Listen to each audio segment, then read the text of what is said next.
بسم اللہ الرحمن الرحیم۔ السلام علیکم ورحمۃ اللہ وبرکاتہ۔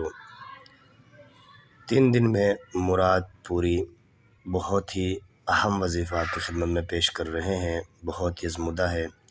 اگر کوئی شخص کسی مصیبت و پریشانی کا شکار ہو جائے تو اس کو چاہیے کہ لگاتار 3 دن تک یعنی بدھ، جمعرات، جمعہ نماز فجر کے بعد اول و آخر 11 بار درود شریف پڑھے اور 41 مرتبہ سورہ فاتحہ پڑھے اور دعا کرے۔ انشاءاللہ جو بھی پریشانی ہے اللہ تعالیٰ نجات دے گا، اس پریشانی سے نجات مل جائے گی۔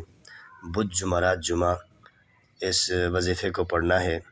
وظیفے کی اجازت کے لیے سب سے پہلے چینل کو سبسکرائب کرنا ضروری ہے اور ویڈیو کو شیئر کرنا ہے، کمنٹس میں ماشاءاللہ لکھ دینا۔ جزاک اللہ الخیر۔